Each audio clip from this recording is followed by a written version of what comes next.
Reinforcements were called in from Cambridgeshire, Suffolk and Essex to help remove ravers from an industrial estate in Great Yarmouth. Earlier, a mob had tried to storm the police station. Bottles and beer cans were thrown. In a moment, I'll be asking the Deputy Chief Constable of Norfolk what happened. But first, this report from Kim Riley. Posted on the YouTube website the moment dozens of police in riot gear moved in to evict ravers gathered in a Yarmouth factory yard. Today, Thermoglow, which makes heating elements, was back in business working normally. But the Office of Quality Assurance Manager Stuart Smithson, broken into by the ravers to get power for their sound system, then barricaded against the police advance, was wrecked. It certainly made a mess of my office. There was not much left of it. Computers are gone, the phone's gone, cameras have gone, and as you can see, the desks and the office equipment just broken to pieces. The partygoers broke onto the site through a rear entrance. After fleeing the police, many of their cars were today still waiting to be recovered. Some were keen to show off their wounds, including bites from police dogs, complaining of brutality. People were trying to get away and falling over and getting hit with the shields and the batons. Their shields are used to push, they're digging at us. They're not pushing us with them, they're hitting us with them.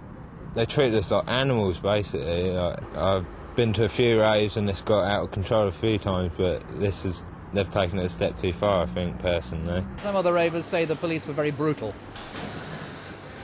Well, that's their opinion. I mean, as a bystander, I thought the police were very professional. They're obviously trained to carry out this sort of operation.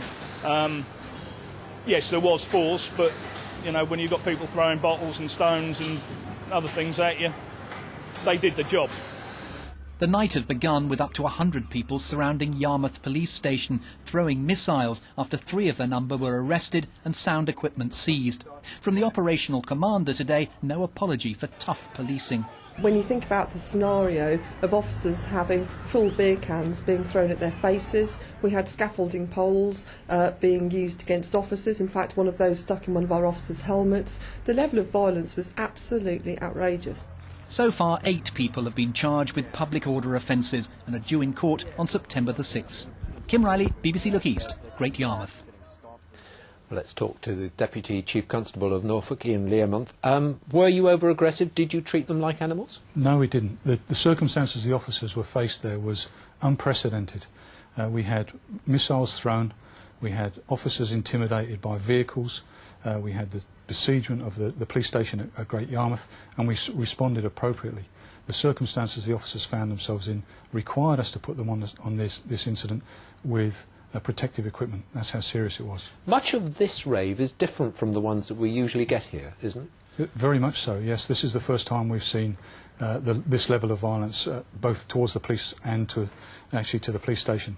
But more importantly, perhaps, they broke into a working business and trashed the inside of that. We saw it on your earlier report as how much damage they actually caused there.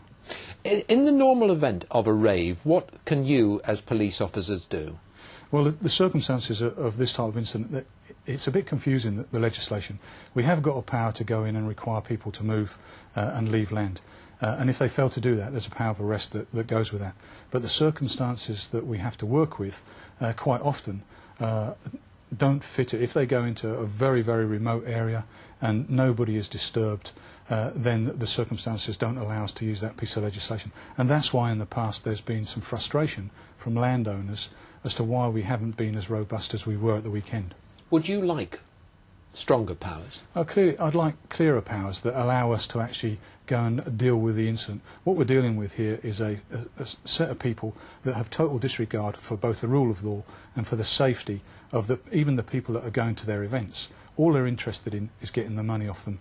They're not interested in their safety, and that's what we see as a focus. So what would you like, if you had a wish list, what would be top of your wish list? Well, I'd like to see the legislation tidied up so that it actually does allow us to take some positive action when these incidents are taken up.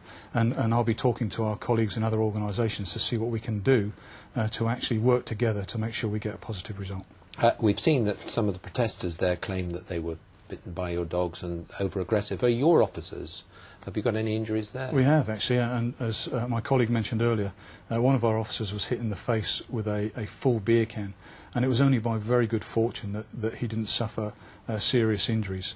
We had officers going to hospital with broken bones in their hand as a result of the operation, and 1 or 2 minor injuries. Thankfully, they were all minor. Your reaction to that? Well, it's disgraceful. How can we allow people to come into our county and behave in this way, besiege the police station and attack police officers?